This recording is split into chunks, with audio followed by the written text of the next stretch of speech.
வணக்கம், hi, hello. மட்ட உருவா சேனல்லேருந்து ரீகேப் 13B ஏகேஏ யாவரும் நலம் சினிமாக்காரன் 16 அப்படின்னு போட்டிருக்கு. இந்த வீடியோவுக்கு தான் ரியாக்ட் பண்ண போகிறோம். இது ஃபர்ஸ்ட் வீடியோ எனக்கு மட்ட உருவா சேனலில். ஏன்னா மட்ட உருவா சேனல் வந்து ஃபன்னாக இருக்கும் அப்படின்னு கேள்விப்பட்டிருக்கேன், பட் பார்த்ததில்ல இதுக்கு முன்னாடி. இப்போ தான் ஃபர்ஸ்ட் டைம் பார்க்குறேன். ஸோ அதுக்கு தான் ரியாக்ட் பண்ணலாம் அப்படின்ற மாதிரி ஒரு ஐடியா. என்னோடய பக்கெட் லிஸ்ட்லேயும் ஆல்ரெடி வச்சுருந்தேன், மட்ட உருவா சேனல் பார்க்கலாம் அப்படின்ற மாதிரி. இனிமேவும் இந்த சேனலில் நிறைய வீடியோஸ் ரியாக்ட் பண்ணுவேன் கண்டிப்பாக.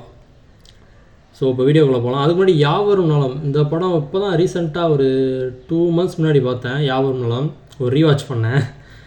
இது வந்து 13Bன்றது ஹிந்தியில் வந்து 13Bன்னு நேம் வச்சுருந்தாங்கன்னு நினைக்கிறேன். அதில் வந்து மாதவன் இருப்பாங்க, அப்புறம் மாதவன் ஒய்ஃப் ஒருத்தன் இருப்பாங்கள்ல யாவரும் நலத்தில், அவங்களும் இருப்பாங்க.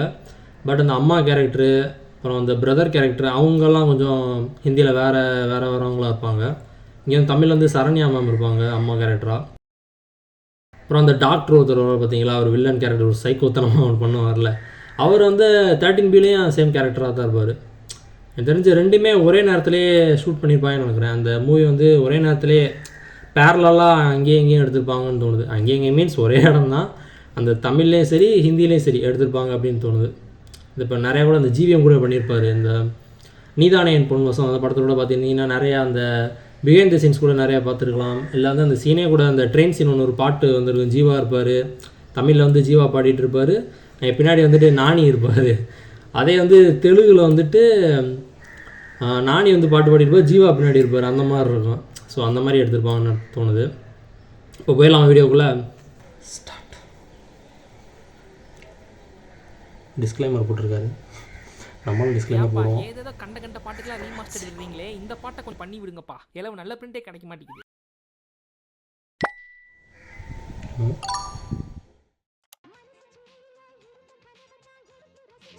நான் சொன்னது யாருக்கு கேட்டுச்சே இல்லையோ, பிரமிட் கார்னு கேட்டுருச்சு. போட்டாம்பாரு remastered version.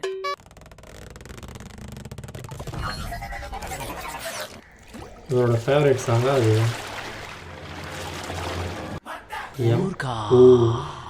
2021 September month serial cringe box போடுறதுக்கு முன்னாடி நான் ஒரு ஹிண்ட் ஒன்று கொடுத்துருந்தேன். லைக் யாவர் நலம் படத்துல இருந்து மேடி டிவி பார்க்குற மாதிரி இமேஜ் வச்சு. நிறைய பேர் நீங்க எபவுட் யாவர் நலம் படத்தை பற்றி பேச போறேன் அப்படின்னு நினைச்சிட்டீங்க.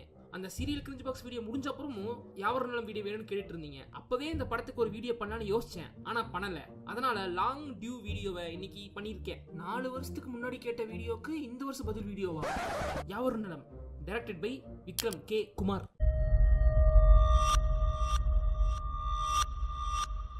ஒரு பெரிய பங்களா, அந்த பங்களாக்குள்ள பேய்னு வந்துட்டு இருந்த காலகட்டத்தில் ஒரு படம் டிவிக்குள்ள பேய். அது எப்படி டிவிக்குள்ள பேய் வரும்னு அவங்க ஜஸ்டிஃபிகேஷன்லாம் கொடுக்கணும்னு எந்த அவசியமே இல்லை. ஏன்னா பேய் படமே ஒரு kind of fantasy super natural concept தான். அந்த மாதிரி படத்துல என்ன வேணா நடக்குங்கிறது தான் நம்ம மைண்ட் செட். அப்படிதான் நாமளே படம் பார்ப்போம். ஆனா விக்ரம் கே குமார் அதுக்குமே ஒரு கிளாரிஃபிகேஷன் கொடுத்திருப்பாரு இந்த படத்துல.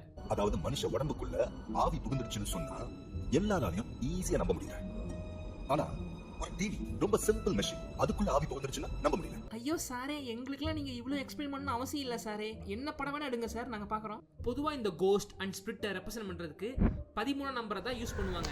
அது உங்களுக்கே தெரியும். உலகம் முழுக்க அதுக்கு நிறைய கதை சொல்லுவாங்க, நிறைய மித்து இருக்கு. நிறைய பக்கம் 13 நம்பரை ஃபாலோ பண்ணவே மாட்டாங்க, 12ஓட ஸ்டாப் பண்ணிடுவாங்க. இந்த இடத்துல நீங்க எப்படின்னு கேட்கணும். எப்படி இப்போ ஒரு வருஷத்துல 12 மாசம் தான் இருக்கு, 13 மாசம் இருக்கா? ராசிகள்ல 12 ராசி தான் இருக்கு, 13 இருக்கு. இவ்வளவு ஏன் 12 மணிக்கு மேல ஆச்சுன்னா 1 தான் சொல்றான், 13 சொல்றான். ரயில்வே டைமிங்ல சொல்லுவாங்களே, நிறைய பேய் படங்கள் கூட இந்த நம்பரை வச்சுக்கிட்டு வந்திருக்கு. அது என்னன்னு நிறைய கண்ட்ரில கூட பேன் பண்ணிருக்காங்கன்னு கேள்விப்பட்டேன், 13 அப்படின்ற நம்பரை. படம் ஃபுல்லா ஃபாலோ பண்ணிட்டே இருப்பாங்க. அவங்க குடியிருக்க வீட்டு நம்பர் 13B. B-ய 2ஆ பிரிச்சா 13 வரும். அதனால தான் அவங்க B-ங்கிற ஆல்பபெட்டையே யூஸ் பண்ணிருப்பாங்க. ITV channel number 13. அந்த யாவர நலம் டிவி சீரியல் டெலிகாஸ்ட் பண்ற டைம் 13, அதாவது 1 மணி. அந்த நாய் போய் தோன்ற இடத்துல ஒரு B shape play ground Climber இருக்கும், அது எகைன் ரெப்ரசன்ட் 13. செந்தில் இருக்கிற செல் நம்பர் 13. கொலை நடந்த இடத்துல இருந்த பாக்ஸ்ல 13. மாதவன் செவுத்துல சுத்தில ஓங்கி அடிச்சு ஃபிங்கர்ல பிளாஸ்டிக் வாங்கிடுவாரு, அதனால ரத்தம் சொட்டும். அந்த ரத்த சொட்டுக்கள் ரெப்ரசன்ட் B, எகைன் 13. பாத்ரூம்ல வாட்டர் லீக்கேஜ் ஆகி செவுத்துல 13 சிப்பாயி. இந்த படத்தோட ஹிந்தி டைட்டில் 13B. தமிழ் டைட்டில்ல கூட யாவரும் நலம்ல வர ரூ அண்ட் நாவை 13 மாதிரி ரெப்ரசன்ட் பண்ணிருப்பாங்க. இன்டர்மிஷன் கார்ட்லயே 13. இந்த மாதிரி இந்த படத்துக்குள்ளேயும் இந்த படத்துக்கு வெளியேயும் 13 13 13 13 13. இந்த படத்துல இவ்வளவு 13 இருக்கிறதுனால நானும் இந்த வீடியோவை ஃபெப் 13ஆம் தேதியே போட்டுட்டேன். 13ஆம் தேதியே பிறந்தீங்க நீங்க, அது ரொம்ப சூப்பரான டேட்டாச்சே. ஆமா, பேய்களுக்கு ரொம்ப பிடிச்ச முடிச்சு போயிட்டு ஜென்ரலா யாராவது ஏதாவது கதை சொல்ல ஆரம்பிக்கும் போது ஓபன் பண்ணா அப்படிதான் சொல்லுவோம். அதே மாதிரி விக்ரம் குமார் இந்த படத்தை ஓபன் பண்ணி பாப்பல. அந்த வீட்ல இருக்க எல்லா கேரக்டருக்குமே ஓபன் பண்ணா ஃப்ரேம் தான். ஓபன் பண்ணா ஓபன் பண்ணா ஓபன் பண்ணா ஓபன் பண்ணா ஓபன் பண்ணா ஓபன் பண்ணா ஓபன் பண்ணா. இதெல்லாம் ஒரு விஷயமா? தமிழ் சினிமாவில ஹீரோயின் இன்ட்ரோ பாதி இப்படிதான் ஓபன் பண்ணுவாங்க. வேணா சாம்பிள் பாக்குறியா? ஓபன் பண்ணா. ஈவன் அந்த நெய்பர்ஹுட் தாத்தாக்கு கூட லிஃப்ட் டோர் ஓபன் பண்ணும்போது தான் இன்ட்ரோ ஃப்ரேம். இந்த டிவில தான் ஏதோ ஒரு விஷயம் இருக்கு, அதை சுத்தி தான் எல்லாம் நடக்குதுன்னு தெரிஞ்ச அப்புறம் மாதவன் என்கிற மேடி ஐடிவி சேனல்ல போடுற சீரியலை விடாம ஃபாலோ பண்ணுவாரு. அந்த சீரியல்ல ஒய்ஃப் பிரெக்னன்ட்டா இருக்கான்னு தெரிஞ்ச அப்புறம் மனோகர் இவன் ஒய்ஃபை செக்அப் போக சொல்லுவான். I just want to make sure that all the women in my family are hale and hearty. So sweet. Sure, I'll get it done. அடுத்த நாள் ஒர்க்ல இருக்கும்போது நியூஸ் தெரிஞ்ச அப்புறம் சந்தோஷமா ஸ்வீட் அண்ட் கிஃப்ட்லாம் வாங்கிட்டு லிஃப்ட்ல வருவான். அப்போ பிளைண்ட் தத்தை என்னன்னு கேட்கும்போது தான் அவனுக்கே டிவில நடந்த மாதிரி ரியல் லைஃப்ல நடந்துருக்கு ரியலைஸ் ஆகும். அது வரைக்கும் அவனுக்குமே டிவி மேட்டர் ஸ்ட்ரைக் ஆகாது.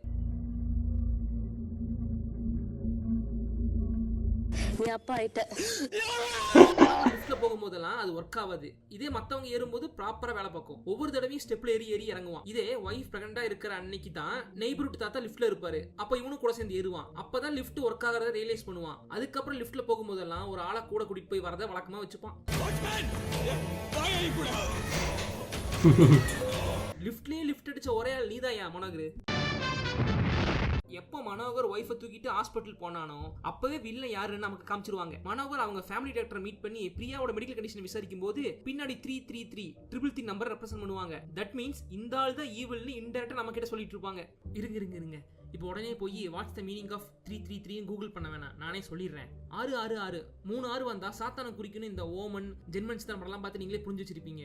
அதே மாதிரி 3 6ல பாதி 3 அதாவது ஆஃப் ஈவில் அப்படின்னு ஒரு டேர்ம் இருக்கு. இந்த ஆள் கிட்டத்தட்ட இந்த படத்துல ஒரு ஆஃப் ஈவில் தான் சொல்றாங்க. இன்னும் வரலாற்றுல 333 வந்து ஏஞ்சல் நம்பர்னு சொல்லுவாங்க. இந்த ஆள் வந்து இந்த படத்துல உயிரை காப்பாத்த டாக்டர் பிளஸ் பாஸ்ட்ல கொலை பண்ண ஈவில். சோ ஆஃப் ஈவில் கரெக்டா வருதுல. அப்புறம் காய்ஸ், விடாமுயற்சி பத்திக்கிச்சு லிரிக் வீடியோ சாங்கோட டியூரேஷன் மட்டும் போய் பாத்துறாதீங்க. மறுபடியும் சொல்றேன், போய் பாத்துறாதீங்க. மெடிக்கல் ஷாப்ல மெடிசன் வாங்கும்போது சுத்தி கொடுத்த பேப்பர்ல தான் சேனல் டெலிகாஸ்ட் லிஸ்ட் நோட்டீஸ் பண்ணுவான் மனோகர். கலைஞர் டிவி தான் இந்த படத்துக்கு சேட்டலைட் ரைட்ஸ்னால கலைஞர் டிவி தான் முதல்ல காட்டுவாங்க. சபாஸ் மாமா.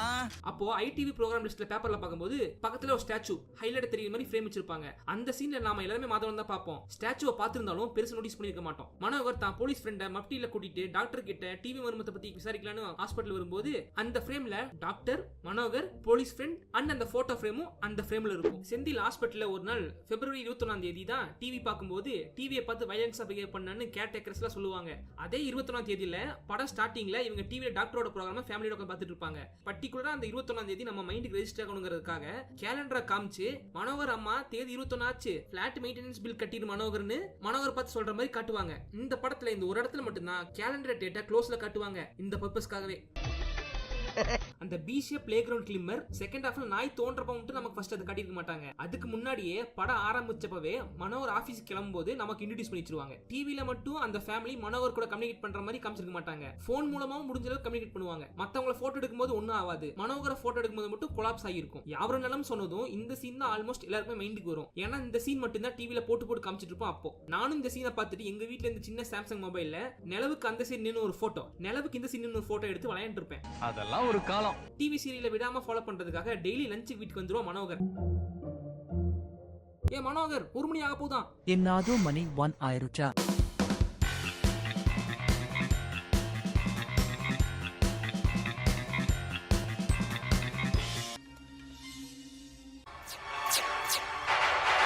அன்னைக்கு அப்படி சீரியல் பார்க்க வெயிட் பண்ணிட்டு இருக்கும்போது டக்குன்னு அவனுக்கு ஒரு கால் வரும். அந்த கால் அட்டெண்ட் பண்ண போகும்போது தான் பிரியாக்கு கிச்சன்ல ஆக்சிடென்ட் ஆகும். அதுக்கப்புறமும் போன்ல ஹலோ சொல்லுவான். ஆனா யாரும் ஆப்போசிட்ல பேச மாட்டாங்க. பிகாஸ் அப்ப கால்ல கம்யூனிகேட் பண்ண ட்ரை பண்ணதும் அவங்க தான். படம் முடிஞ்ச அப்புறம் போஸ்ட் கிரெடிட் சீன்ல டாக்டர் பாலு கிட்ட இருந்து போன் வரும் மனோகருக்கு. அப்பவும் டாக்டர் பாலு போன்ல தான் கம்யூனிகேட் பண்ணுவாரு. அப்ப அந்த போன்ல டைம் பாத்தீங்கன்னா 9:13 9:13 9 + 1 10 10 + 3 13. சார் மறுபடியும் 13. எலக்ட்ரானிக் ஐட்டம் மூலமாவும் பேக கம்யூனிகேட் பண்ற மாதிரி காட்டுவாங்க. டிவி, லிஃப்ட், செல்போன் அண்ட் பி ஃபார்பல் பே. மனோகருக்கு இவங்க டிவி சீரியல் பாக்குறது பெருசா பிடிக்காது, கலாச்சிட்டே இருப்பான். அத்தை நம்ம சீரியல் பாக்குறத கிண்டல் பண்றாராம். அன்னைக்கு மனோகர் வீட்டுக்கு வந்திருக்கானு இவங்க சீரியல் பார்க்காம ஸ்கிப் பண்ணிட்டு சமைச்சிட்டு இருப்பாங்க. மனோகர் வேணுட்டே அவங்க டீஸ் பண்ணி டிவி ஆன் பண்ணி வைப்பான். பிரியாக்கு ஆக்சிடென்ட் ஆகும்போது கரெக்டா டைம் 1:20. பிரியாவை தூக்கிட்டு ஹாஸ்பிட்டல் போகும்போது சீரியல் முடியும் 1:30. இந்த மாதிரி அந்த டைம் ஃபேக்டரையும் கரெக்டா டீல் பண்ணிருப்பாங்க சார். அடுத்த நாள் கட் பண்ணா ஹாஸ்பிட்டல்ல வால் கிளாக்ல டைம் 12:26. ஒரு நாள் ஆயிருச்சு. அடுத்த நாள் சீரியல் டைம் வரப்போகுதுன்னு மனோகர் ரியலைஸ் பண்றதுக்கு முன்னாடியே நமக்கு கட்டிட்டு இருப்பாங்க. இப்ப வீட்டுக்கு அவசர அவசரமா ஓடி போய் நேத்து தொடரும் விட்ட இடத்துல சீரியல் பார்ப்பான். மண்டே டு ஃப்ரைடே டெலிகாஸ்ட் ஆகிற சீரியல் தான் இந்த யாவரும் நலம். வீக் டே சீரியல்னால ஃப்ரைடே எபிசோட் மட்டும் ரீகேப் போடுவான். அந்த வாரம் நடந்ததெல்லாம் சேர்த்தி மற்ற நாள் ரீகேப் போட மாட்டான். முன்னத்த நாள் நைட்டு அடிபட்டனால அவனுக்கு மேரேஜ் ஃபங்க்ஷன் போக இன்ட்ரெஸ்ட் இருக்காது. அதனால அன்னைக்கு ஃப்ரைடே வீட்ல இருப்பான். அதனால போர் அடிக்கிற டிவி போடுவான். அதனால அந்த ரீகேப்பை பார்ப்பான். அதனால அவனுக்கு மட்டும் இந்த டிவி கனெக்ஷன் கரெக்டா புரியும். அதனால அந்த ஆல்பத்துல 13ஆம் தேதி ஃப்ரைடேவா இருக்கும். அதே ஃப்ரைடே அன்னைக்கு தான் அவன் கண்ணுக்கு இது மாட்டும். படத்துல நீங்க ஒரு லாஜிக் கேட்கலாம். அந்த வீட்ல எல்லாரும் இருக்காங்க, அந்த 3 பேர் விடாம சீரியல் பாக்குறாங்க, ஆனா இவனுக்கு மட்டும் தான் இந்த கனெக்ஷன் புரியுதான்னு. மத்தவங்களுக்கு ஸ்ட்ரைக் ஆகலைன்னு கேட்கலாம். மத்தவங்க இந்த சீரியல் மாதிரி மட்டும் தான் பாப்பாங்க. முக்கியமான சீன்ஸ் வரும்போதெல்லாம் அதை மிஸ் பண்ணிருப்பாங்க. முக்கியமா ரீகேப் எபிசோட கரெக்டா மிஸ் பண்ணிடுவாங்க. ஹாஸ்பிட்டல் இருந்தனாலயும் அவங்க இந்த கனெக்ஷன் எபிசோட மிஸ் பண்ணிருப்பாங்க. 2 நாளா சீரியல் பார்க்காம என்ன நடந்துச்சுன்னு தெரியல. ஒரு வழியா பிரெக்னன்ட் ஆயிட்டா. இந்த படத்துல நான் சின்னதா ஒரு கண்டினியூட்டி மிஸ்டேக் நோட் பண்ணேன். மனோகரும் அவன் ஃப்ரெண்டும் டாக்டரை டியூஸ்டே மீட் பண்ண போவாங்க. டாக்டர் டேபிள்ல டியூஸ்டேன்னு கேலண்டர் இருக்கும். அன்னைக்கு அந்த ஆல்பத்தை லீடா வச்சுக்கிட்டு லைப்ரரி போவாங்க, வக்கீல பார்க்க போவாங்க, மென்டல் ஹாஸ்பிட்டல் போவாங்க. பிரியாக்கு கால் பண்ணி இன்னைக்கு சீரியல் என்னாச்சுன்னு கேட்டப்போ தொடரும் போட்டுட்டான், இன்னைக்கு வெள்ளிக்கிழமை, இனி அடுத்த எபிசோட் பார்க்கணும்னா மண்டே தான் பார்க்கணும்னு சொல்லுவா. யாரும் இதை கண்டுபிடிக்க மாட்டாங்கன்னு நினைச்சீங்க, கண்டுபிடிச்சிட்டல. ஃப்ரைடே அன்னைக்கு ஆரம்பிச்ச சம்பவம் ஃப்ரைடே அன்னைக்கே முடியுமே நினைச்சு வச்ச மேட்டர் இது. ஆனா மண்டபம் இந்த கொண்ட மறந்து போய் என்னைக்குமே இல்லாம அன்னைக்கு நைட்டு திடீர்னு மனோகருக்காக சீரியல் டிவில ஓடும். அப்போ நைட் 13, அதாவது நைட் 1 மணியா தான் இருக்கும். எப்பவுமே மதியானம் 1 மணிக்கு தானே வருவேன். இப்ப நைட் 1 மணிக்கு வந்திருக்க, போய் நாளைக்கு வா. பால் காய்ச்சும் போது டெய்லி பால் கெட்டு போயிட்டே இருக்கும். ஒரு நிமிஷம் அண்ணே, ஒரு நிமிஷம். பிரியா, ஏன் டீ ஒரு மாதிரியா இருக்கு? பாக்கெட் பால் இன்னைக்கும் தெரிஞ்சு போச்சு. அண்ணே என்ன மறுபடியும் பவுடர் மில்க், பால் கெட்டு போச்சு. பால் தெரிஞ்சு போய் உயிரை வாங்குது. வீட்டுல சாமி படத்தை மாட்டவே முடியாது. மனோகரே ட்ரை பண்ணும்போது கூட பேக் ஃபயர் ஆயிரும். அப்ப கூட அவங்க அம்மா பிஸியா கால் பேசிட்டு இருப்பாங்க. ஒண்ணுலமா கையில அடிபட்டுச்சு. அவ்வளவுதானே, தேவையா உனக்கு? லேட்டா வந்த சாப்பிட்டு தூங்க வேண்டியதானே. ஒண்ணும் இல்ல. போன் பேசும்போது எல்லாமே ஒரே மாதிரி தான் போல. தாத்தாவோட டாக் வீட்டுக்குள்ள வரவே வராது, பயந்து போய். ஏன்னா அது ஏதோ ஒண்ணு இருக்குன்னு சென்ஸ் பண்ணிரும். வர கடைசியில படமெல்லாம் முடிஞ்ச அப்புறம் அந்த நாய் வீட்டுக்குள்ள இவங்க கூட உட்காந்து சாப்பிட்டு இருக்கும். பேய் போயிருச்சு, அதனால நார்மல் ஆயிடுச்சுன்னு காட்டுறதுக்காக. பேய் போயிருச்சா? ஆமாண்ணே. இனிமே வீட்டுக்குள்ள வரலாம். ஆமாண்ணே. நல்லா நோட்டீஸ் பண்ணீங்கன்னா இந்த ஃப்ரேம்ல அந்த நாய் மட்டும் தான் இருக்கும். தாத்தா இருக்க மாட்டாரு. எஸ் பாஸ், பாட்டுக்கு லீட் வச்சிருக்காங்க. மனோகர் அவன் ரூம்ல ஒரு டார்க் பியர் போட்டோ வச்சிருப்பான். ஒவ்வொரு டைம் ஏதாவது நடக்கும்போது அந்த டார்க் பியர் போட்டோ காமிச்சிட்டே இருப்பாங்க. எல்லாம் சரியாயி படம் முடிஞ்ச அப்புறம் அந்த டார்க் பியர் போட்டோ அந்த இடத்துல இருக்காது. அதை கழட்டிட்டு கலர்ஃபுல்லான ஒரு போட்டோ மாட்டி வச்சிருப்பாங்க. கடைசியா ஒரு சில்லியான டீடைலிங். படத்தோட டைட்டில் கடுக்க அவங்க டிவி மேனுஃபேக்சரிங் கிளிப்ஸ் யூஸ் பண்ணிருப்பாங்க. இந்த படத்தோட மெயின் டூல் டிவி. சோ அந்த மூட் செட் பண்றதுக்காக டிவி இன்ட்ரோ. இதை பார்க்கும்போது எனக்கு டக்குன்னு வேட்டையன் ஸ்ட்ரைக் ஆச்சு. வேட்டையன் படத்தோட பிளாட் என்கவுண்டர், அதோட டூல் பிஸ்டல். சோ அதனால வேட்டையன் டைட்டில் கார்டுல gun, pistol, bullet manufacturing process intro வச்சிருப்பாங்க. இப்போ எனக்கு தெரிஞ்சது சொல்லிட்டா, லவ் டுடே படத்தோட டூல் மொபைல் போன், அதனால மொபைல் மேனுஃபேக்சரிங் தான் டைட்டில் கார்டா இருக்கும். வேற யாவரும் நம்ம கான்செப்ட்லயே விக்ரம் கே குமார் எடுத்த ப்ராடக்ட் தூத்தா. இதுல டிவில பேய், அதுல பேப்பர்ல பேய்.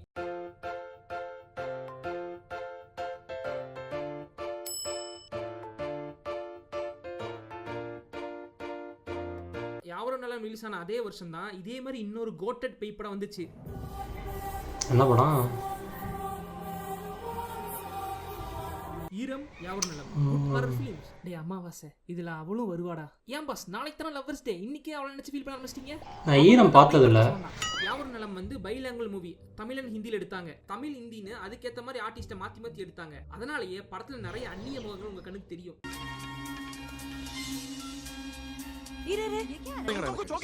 உங்களுக்கு ஏதாவது ஆபத்து வந்துச்சுன்னா நான் சொன்னேன்ல, வேற ஒரு கேரக்டர்ஸ் இருப்பான். நடக்கிறது பாம்பேல, ஆனா ஒரிஜினலா செட்டு போட்டு எடுத்தது சென்னையில. அது எப்படி உனக்கு தெரியும்? இதோ விக்கிபீடியால போட்டுருந்துச்சுல. ஹிந்தில அந்த டிவி சீரியலை பார்க்க கொஞ்சம் குவாலிட்டியாவே இருக்கும். ஆனா தமிழ் டிவி சீரியல் சீக்வன்ஸை டிபிக்கல் தமிழ் டிவி சீரியல் குவாலிட்டிலே பண்ணிருப்பாங்க. அதனால அதை மட்டும் பார்க்க தனியா எடுத்து ஒட்ட வச்ச மாதிரியே இருக்கும். ஏன்னா அதை மட்டும் அசிஸ்டன்ட் டைரக்டர் எடுத்துட்டு போனா இருக்கும்.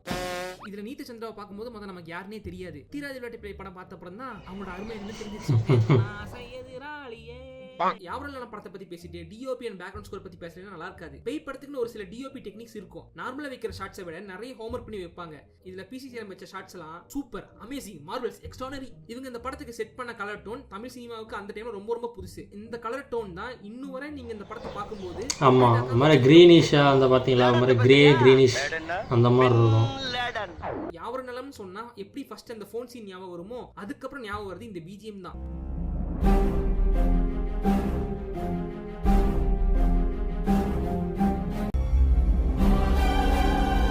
மொரட்டு பிஜிஎம். படத்துல மொத்தம் 3 சாங். ஃபர்ஸ்ட் அந்த இன்டிமசி சாங். நான் ஆல்ரெடி இதை பத்தி ஒரு இடத்துல பதிவு பண்ணியிருக்கேன். நம்ம ஊர்ல ஒரு படத்துல எராட்டிக் சாங் வருதுன்னா அதுக்கு 2 ரீசன் தான். ஒன்னு மார்க்கெட்டிங் பர்பஸா இருக்கும், இல்லைன்னா இன்டிமசியை கன்வே பண்றதுக்காக இருக்கும். கப்பிள்ஸ்குள்ள இருக்கிற செக்ஸுவல் லைஃபை நம்ம ஊர்ல காட்டுறதுக்கு நிறைய ரெஸ்ட்ரிக்ஷன் இருக்கும். அதனால பெரும்பாலும் அதை அந்த சாங்ல காட்டுவாங்க, இல்ல அந்த சாங்கோட வரிகளை காமிச்சிட்டு இருப்பாங்க. அதுக்காக மட்டுமே வச்சது தான் இந்த படத்துல இந்த பாட்டு. பின்னாடி பிரியா பிரெக்னென்ட் ஆகிறதுக்கு இந்த சீன்ல வர இந்த பாட்டு தான் முக்கிய காரணமா இருக்கும். ஆனா மனோகரே வளைய ஆளுங்க நீ 13 மாடி ஏறி வந்து செஞ்சு பாத்தியா மாசியா நீ.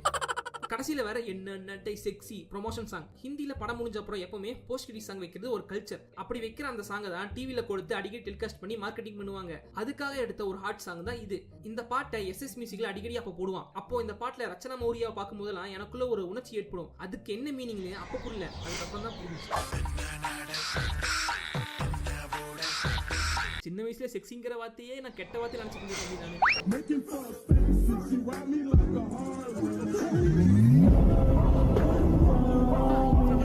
இந்த படத்துக்கு எனக்கு ஒரு 3 கனெக்ஷன் இருக்கு. யாவரும் நல்ல படத்துல வர ஒனிடா டிவியை தான் நாங்க எங்க வீட்டுல ஒரு காலத்துல ரொம்ப வருஷமா யூஸ் பண்ணிட்டு இருந்தோம். அந்த ஒனிடா டிவில இந்த படத்தை பார்க்கும்போதெல்லாம் ஒரு மாதிரி எக்ஸ்ட்ரா அழுகுடும். ரெண்டாவது அந்த தாத்தாவோட நாய் பேரு ஹாரி. அதுதான் நான் ஒரு காலத்துல வளர்த்திட்டு இருந்த நாய் பேரு. இந்த படத்துல அந்த கடைசி பாட்டுல ஃபீச்சர் பண்ண அந்த ஹீரோனோட பேரு தான் என் லைஃப்ல அந்த கேரக்டர்லயே ஒரு முக்கியமான பேர். இப்போ அந்த டிவி என்கிட்ட இல்ல, அந்த நாய் என்கிட்ட இல்ல, அந்த பேர் உள்ளவங்களும் இப்ப இல்ல. சோ இதெல்லாம் வச்சு பார்க்கும்போது 13 நம்பர் டிவி.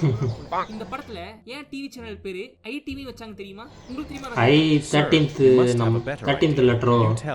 நெய்பர்ஹுட் தாத்தாக்கு கண்ணு தெரியாது. he has no eyes. அதுக்கு பதிலா the TV has eyes. அதுக்கு கண்ணு இருக்கு, அது எல்லாத்தையும் பார்த்துட்டு இருக்கு. அதனால தான் அந்த சேனல் பேரு ஐடிவி. எப்பா கபிலா போதும்பா, ரொம்ப உருட்டாத. ஓகே பை ஃப்ரம் மட்டோர்காட்மி. ஓகே முடிஞ்சு. உங்களுக்கு போரே அடிக்கலையா? சும்மா கிண்டல்லாம் படாதீங்க, ஒரே ஒரு எபிசோட் பாருங்க அப்புறமா பேசுங்க. சீரியல்லாம் பாக்குறியா? அந்த யாவரும் நலமுங்கிற ஒரு சீரியல்ல இன்னைக்கு என்ன ஆச்சு?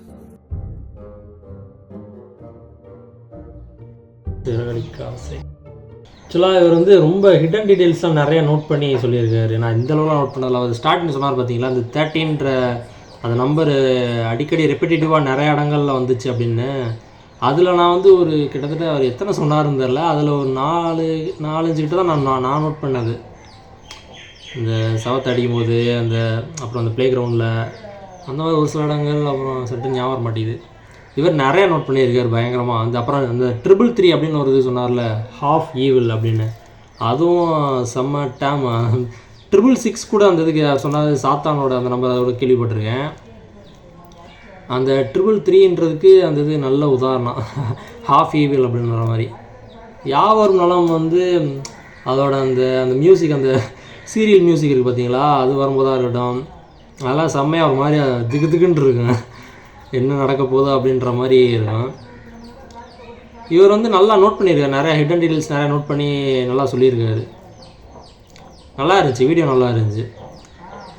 யாவரம்லாம் ஒரு டைமில் நல்ல படம், செம்மையாக இருக்கும். அதான் இப்போ கூட ரீசெண்டாக அதனால தான் ரீவாட்ச் பண்ணேன், எப்படி இருக்குது அப்படின்ற மாதிரி சும்மா பார்த்தேன். ஒரு 2 மாதம் ஆயிடுச்சு, எப்படியும் 2 மாதம் ஆயிருக்கும். அதாவது ரீவாட்ச் பண்ண நல்லா இருந்துச்சு. அவர் வந்து சொன்னார்ல, அதே டைமில் இந்த ஈரம் படம் வந்துச்சு. ஈரம் படம் நான் பார்த்ததில்ல பெருசாக, அதுவுமே பார்க்கணும் எப்படி இருக்குது அப்படின்ட்டு, இனிமேல் பார்க்கலாம். ஓகே, இந்த வீடியோ நல்லா இருந்துச்சு. மட்டோர்கா சேனல்லேருந்து இன்னும் நிறைய வீடியோஸ் ஸ்டார்ட் பண்ணலாம் அப்படின்ற மாதிரி ஒரு பிளான் இருக்குது. ஸோ இதேமாதிரி நெக்ஸ்ட் வீடியோவில் பார்க்குறேன். Bye guys.